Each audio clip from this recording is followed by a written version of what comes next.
time of mudslinging, lies, race-baiting commercials, and ad hominem attacks, this political season has yielded a brief and sadly isolated occurrence of one of the most powerful weapons in the arsenal of public discourse. Our third story in the countdown tonight, it's called Grace. You'll see it in a moment, but let's start at the beginning, an advertisement that started airing in Missouri this past weekend. As you might know, I care deeply about stem cell research. In Missouri, you can elect Claire McCaskill, who shares my hope for cures. Unfortunately, Senator Jim Talent opposes expanding stem cell research. Senator Talent even wanted to criminalize the science that gives us a chance for hope. They say all politics is local, but it's not always the case. What you do in Missouri matters to millions of Americans. Americans like me. I'm Claire McCaskill, and I approve this message. As we told you on Monday, Rush Limbaugh attacked the ad and Mr. Fox on his radio show, but you really don't get the full impact until you see it for yourself. In this commercial, he is exaggerating the effects of the disease. He is moving all around and shaking, and it's purely an act. This is the only time I have ever seen Michael J. Fox portray any of the symptoms of the disease he has. He can control himself enough to stay in the frame of the picture, and he can control himself enough to keep his eyes right on the lens, the teleprompter. But his head and shoulders are moving all over the place. So this is really shameless, folks. This is really shameless of Michael J. Fox. Either he didn't take his medication or he's acting. In fact, ask a doctor. Fox's involuntary motions are not a side effect of going off his medication for Parkinson's. They are a side effect of taking it. When he and other victims do not take the drug, they become increasingly immobile. Eventually, they are unable to move at all. So how did Mr. Fox respond to Limbaugh's assault on his integrity? A crack about Limbaugh's own medication history, perhaps? In fact, no, he responded with grace.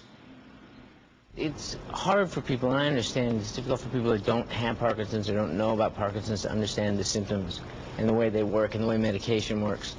You get what you get on any given day.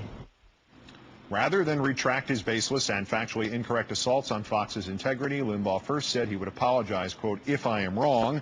Then yesterday he restated his claim that Fox had skipped his medication to embellish the effects of the disease as if it had been proven. And he went on to spin the story further, claiming that Democrats exploit infallible victims like Fox so that critics can't disagree. Let me call in Air America Radio's Sam Cedar, whose Sam Cedar Show airs every weekday morning. He spent a fair portion of this morning's program discussing both Fox and, I'm guessing, Mr. Limbaugh. Sam, good evening. Thanks, Keith. It's a pleasure to be here. Let me start with the obvious here. Should we not be deferring to Rush Limbaugh on this because he knows so much more about prescription drugs than the rest of the nation combined, because, in fact, this may be his only area of genuine expertise? Well, if you're suggesting that perhaps Rush is jealous of Michael J. Fox, that Michael J. Fox gets his medication via prescription, I think you might be onto something. Limbaugh said Fox is being exploited by Democrats, that Democrats are exploiting victims to insulate themselves from criticism. Let me play another campaign ad. This is from 2004. It was for a Republican, and then let me get your reaction to it. Biomedical research could cure hundreds of diseases, save thousands of lives, and prevent millions of tears. I understand that. And so does Arlen Specter. He helped double the funding for biomedical research. More dollars for more research, for more cures. Arlen gets it. It's that simple. I'm Arlen Specter, and I approve this ad to tell you there is hope for the future.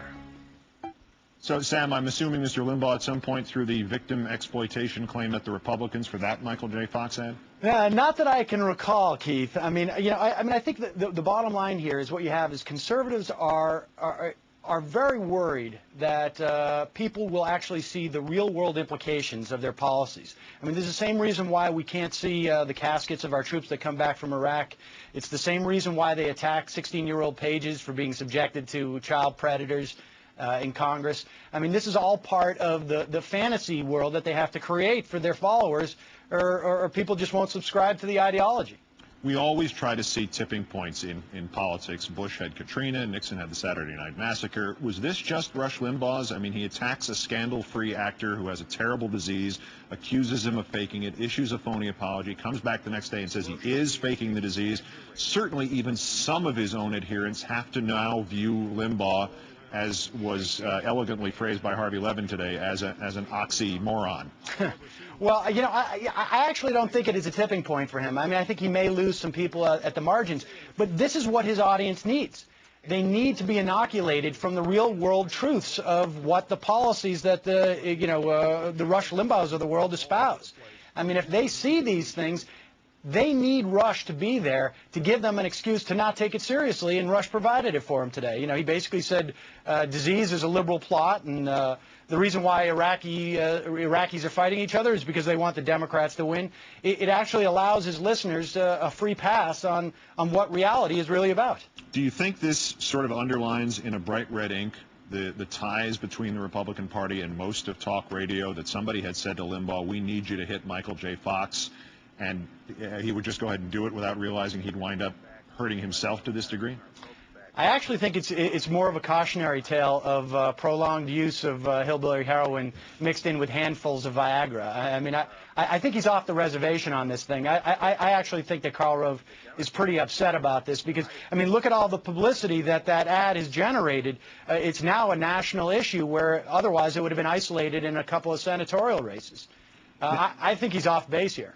There is an anti-stem cell research ad that's also supposed to air locally, at least in Missouri, during the World Series broadcast. Ironically enough, that is being threatened at best by rain. It has athletes. It has the starting pitcher from Game 4 of the World Series. It has actors, people who are known less for their involvement in medical research than for their religious beliefs. It even starts in the Aramaic language with Jim Caviezel reprising his first line from the Mel Gibson movie, The Passion of the Christ. Is the subtext that the GOP will no longer even pretend to try to address moderate independence with substantive debate as long as they can go out and shoot for that fundamentalist base and hope they can drag these people to the polls in 2 weeks? Yeah, I think you're absolutely right. I mean, I'm not even sure if it's the subtext. I mean, it seems to be the text. They don't get that the reason why Michael J. Fox's ad is so powerful is not because Michael J. Fox was on Spin City or because he was in Back to the Future. It's because he has the disease. I mean, he actually feels the real-world implications of these policies. I think you're absolutely right. I think this is just an attempt to get their base motivated to go vote, and frankly, I don't think it's going to work. I'm Jeff Suppan of the St. Louis Cardinals, and I've suffered from blisters for many years. Exactly. Sam Cedar of Air America, great thanks for your time. Good to talk to you, Sam. Thank you.